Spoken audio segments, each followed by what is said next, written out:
Hello guys and welcome to the guide on the Android OS. This is chapter 2 where we're going to be taking a look at Android operating system versus that of iOS. And the reason we're comparing it to that of iOS is one of the main competitors and one of the market leaders out there aside from Android. It's really the big competition between Android and iOS and Apple and Google in a sense. So we're going to be taking a look at that today. We're going to take a look at the, let's just go overview of the course here. We're going to take a look at the comparison chart and we're going to look at Android and iOS as a whole in terms of the whole environment. Focus a little bit on some specific hardware and software, but really, again, just talk about from a pros and cons perspective the overall environment that is Android and that is iOS. And then we're going to go into a little bit of a direct demo where we're going to showcase some of the later software and devices here and just kind of give you a look and feel of both Android and iOS side by side to talk a little bit about what's lacking and impacting in each of the operating systems. And at the very end here, since this course is all about Android, we're going to recap about Android and what it is specifically packing and lacking in its environment. All right, so starting off with a comparison chart of Android versus iOS. Android runs a Linux-based operating system. It's based on open source code. It allows for things like widgets and more customization, whereas Apple is a little bit lacking in that sense. We'll get to that in a second. Android is also offered on multiple platforms as well as hardware. So it's made by multiple manufacturers in the sense that OS is open so that Samsung, LG, Motorola, Google all produce their own phones and lineups of devices. So there's a lot of different hardware from slower devices to faster devices to big screens to small tablets to big tablets. It's all up to you.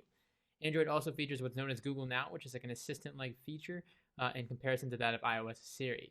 So on the Apple end, Apple runs iOS.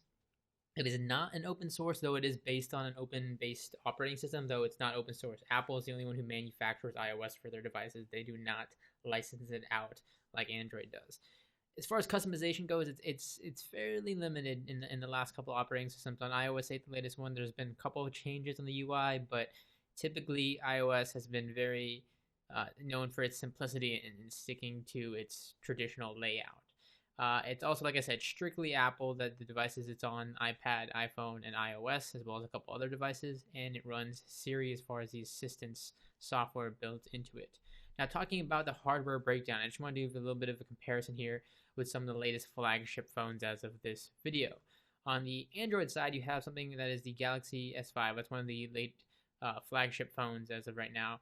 It's a really popular phone, and that retails. Now, these prices are based off contract, so not with a 2-year contract. Just buying the phone without a carrier, around $680. You can get it for around $500, but you can add an SD card to match that of the 128 gigabyte storage, and that costs you roughly about $680.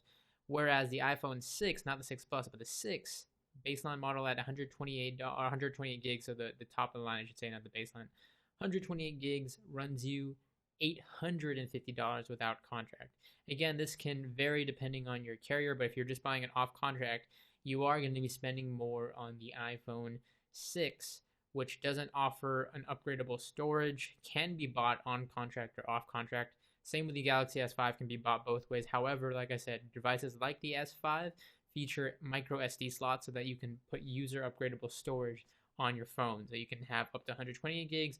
You can buy the baseline model and upgrade it all the way. You can buy, it really is up to you. That's one of the more flexibility standpoints on Android. The multiple manufacturers allow for multiple hardware to be integrated. It's really up to the manufacturer what type of hardware they want to throw in, bigger storage, less storage, user upgradable. Whereas Apple is kind of just limited to their iPhones and iPods and really just how it is. That's, whatever Apple gives you is what you get, type of sort of situation. Now, again, as far as device lineup, on both sides, Android is featured on mobile phones, tablets, both small and big tablets. You have smartwatches. Android does have the lead in the smartwatch category with the Moto 360, a couple of other watches out there, the LG G Watch. The whole Android, what Android is calling their smarter wear category. They have a lot of smartwatches upcoming in the market. Set-top boxes and many other external devices you will find running Android. Where on the Apple side of things on iOS runs really strictly on mobile phones, that is just the latest iPhones, tablets, which are the iPad mini and iPad, one smartwatch specifically, which is recently released, known as the Apple Watch, their set-top box, which is known as the Apple TV, and really an iPod or an iPod Touch of that nature, or even an iPod Nano runs a form of iOS. But again, there is no manufacturers outside of Apple that runs iOS, whereas Android, you will find it more across the board and in bigger market share due to the fact that, again, it's licensed out there. As far as software comparison goes, there's a couple things to note. On Android, you have your Google Play Store, and on Apple, you have the App Store. And this is kind of where the big differentiating factor kind of stands out here. While Google Play has 74% market share, so it has a big market share of apps out there, it has a ton of apps in its repertoire, 1 million plus, Apple still has the top grossing apps and top revenue generating apps. So as for a developer, if you're developing for a market, right now you can see even though Apple has 18% of the market, it generates over 5.1 million daily revenue for developers versus the 1 million that Android develops. So as far as the money goes and the profits, though Apple has less of a market share, it has overall a better profit margin. And it's categories wise, you can see the breakdown here in blue. iOS stands out 26% in gaming and entertainment. Next up, education, and lastly, books and references. So those are the three top categories, whereas Google has games and entertainment, personalization, and books and reference. And that's another big thing you'll see more on the Google Play Store. You have more of a personalization, customized aspect on the apps and stuff like that. So you get more control and freedom, whereas on the Apple side, you're going to see more education-based apps, and it's much more bigger category on Apple versus Android. All right, all of that being said, we're going to go ahead and take a quick demo look at both of the OSs here on some of the more recent devices and more recent versions of the software. Again, this isn't to compare more specifically like iOS 8 versus Android 4.4. We're just going to be taking a look at both environments as a whole and how you can tell the difference between the two. All right, here we are taking a look at a demo of both iOS and Android side by side here. So here we have one of the more recent versions of iOS and one of the recent versions of Android. This is 4.3. The 4.4 is out, but I really just want to give this overview to kind of talk about just the general environment, not so much comparing iOS 8 to 4.3 because that wouldn't be substantially fair since 4.4 is out, but just to give you an idea of the real big differences and how you can notice between iOS here on the right and Android here on the left. Keep in mind I'm running Android in this simulator, so everything you see on the right here, these are just simulations of hardware buttons, where this on the right is an actual iPhone being displayed here. So first off, as far as customability goes on iOS, one of the big things that's known for is just its common grid layout right here. This has been very, very standard on iOS, hasn't really changed much. They've added things like folders which you can use to store applications. They've allowed for an extra row of icons and extra apps, but it's been very standard. The user interface in that sense hasn't really changed on iOS for the last couple of versions, whereas Android has offered a lot of things from the get-go. Yes, you can do the whole grid layout. You have an app drawer to view all your apps neatly, just like you would on iOS here, but you can really customize the look and feel of your home screen. As you can see here, I have a digital clock here that I can put around and mess around with, and I can delete things very, very simply here. And I have these quick toggles, which were only recently really introduced into iOS on back in a couple of versions ago, iOS 7, and you have to enable this by swiping upwards. So these have been around. Again, these toggles allow you to play music, turn Wi-Fi on or off, whereas on Android, you can have them immediately on any one of your home screens that you choose here. You can easily just put it wherever you want and kind of have your widgets be based around your icons. On Apple, widgets have been recently introduced on iOS 8. If you swipe down from the top here in your notification center, these are what they're known as widgets right now. They kind of stack right here in your notification center. They are great in the aspect that they're widgets and they give you quick to view information from your home screen wherever you are if you swipe down. However, on Android, you have much more customizable widgets. Like I said, you have the ability to really just add and tweak whatever you want here and download third-party widgets from the actual Google Play Store to add on. So in that aspect, it gives you a much more customizable feel here to kind of adjust what you want on your home screen. So you can really just, again, move it and kind of move things around to your liking here. And keep in mind, at any time, you can really download whatever you want. You can kind of go into the themes and look around and decide what you want to customize on your Android theme. You can get different icon sets and stuff like that. Whereas on iOS, you're kind of stuck with the default nature of icons and all that unless you were to jailbreak. But again, that's an extra step. Taking a look at the settings panel, on iOS, you have a lot of control. It's the same with Android. You have all the basic functionality and controls as far as sound, display, and all that. However, Android will give you a little bit more in depth as far as things like, for example, when you're looking at applications, you can look at a lot of different permissions with applications. You can look at what applications are allowed to do as far as permission, what they can access on your hardware. They look up the storage and what it shows. Whereas on Apple, you can see what apps are taking up your storage and all of that, but you can, that's about it. You can just see what's taking up your battery life and things of that nature, but you can't actually get more information regarding things like this on the side, your permissions and all that. You just get to see your general, if you go into your usage here, you can just see what apps are being, or apps are draining battery and things of that nature. So it'll load that and it takes a little bit there. But that's really the most basic info it gives you about the application, whereas on Android, it'll give you a lot of different information here. Additionally, you have opportunities here to back up, and that's also available on iPhone, on iOS. iOS offers iCloud, which is a built-in service with Apple, whereas Google, you can back up to your Google account, but you can also use alternative methods. You can use other third-party applications, all of that good stuff, and a lot of different sort of customization when it comes to that. Another thing you'll notice about Android versus iOS is there's a lot of different settings you're going to get depending on the hardware of your phone. Whereas Apple, typically, if you have an iPhone 6, everybody who has an iPhone 6 traditionally has the same hardware. Whereas on Android, you can have multiple devices here on the same version of Android, and they'll have different settings. Reason being, you may have a phone that incorporates NFC and multiple cameras and things of that nature. So you'll have a little bit more hardware functionality and settings on the Android side of things when you're messing around with that and all of that nature.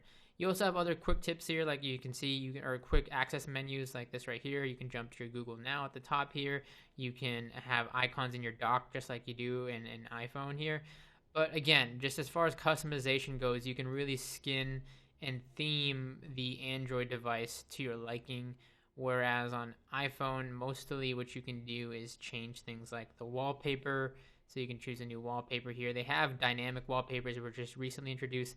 But again, these are all things that are nothing new to Android. And even looking at 4.3, which is a little bit of an older version compared to the latest version of iOS, Android has been having that feature for quite a while now. Again, you have Google Now and things of that nature on the later versions of Android where you have Siri on iOS. But this is just, again, a general look and feel of what is offered on iOS and Android. Again, you can go more in depth talking about the app markets and things of that nature. But as far as user interface goes and customability and what's been around for quite a while, this is just a look at that. All right, now that we've seen a little bit of a demo and a look and feel of both Android and iOS side by side on those devices there, let's talk about what Android packs and lacks and then kind of sum everything up here. First off, on the good side of things, Android offers an open ecosystem, and that really is a very, very big thing for users, and that's a big thing for the market as a whole, because since it's an open ecosystem and it's on multiple devices and manufacturers, it allows for more innovation in the sense that you have a huge market out there to choose a device that's specifically tailored to you. Manufacturers can build phones with huge screens or physical keyboards or styluses or smaller tablets. They can build devices that are tailored to specific needs, whether it's a power user or just an everyday user. Whereas Apple kind of just has a all-in-one, you just have to choose whatever we offer you type of situation. So that's where Android is really packing. The open ecosystem gives them a lot of flexibility and gives you as a user and a customer a lot of choice on what you want to buy. And at the same time, it gives you a big price range to jump from. You have a ton of different manufacturers and phones and tablets to choose what you want and what you want to buy depending on what your price range is. As far as the wearable market goes, that's another area where Android is really packing, because being open, again, it's across multiple smartwatches, not just one where the Apple Watch. You have multiple smartwatches. Again, another example of choice. You have a really, really big scope of different devices to choose from that tailors to your needs. And if customability, if changing skins and themes and launchers is a big thing for you and you want to customize your lock screen, Android really does have that nailed down. The only way out of restriction on the iOS side is by jailbreaking it, but that's another step of a process. But on Android, you can do a lot of that just by default out of the box. Now, where it does lack a little bit, there is no one source. So the one con to having multiple manufacturers, multiple devices, if something goes wrong with your device or whatever, that's just your device. You would have to, rather than going to one company, you may have to go to Samsung. It might be Samsung's fault. It might be the software's fault. and all these different things. There's no one source of fault really. There's multiple ways it can go, and if you have a bad experience on one device, it may just be because of that hardware, and there's a whole bunch of different scenarios in that case. And while the app market has really grown on the Android side, Google Play Store has a ton of great apps. There is some areas where it's still currently lacking. A lot of developers are still mainly developing for iOS since that's where the revenue is. So you'll see general launches and releases predominantly on iOS first, and then later adapted or ported over to Android, though it is a growing market, so that's something to recognize.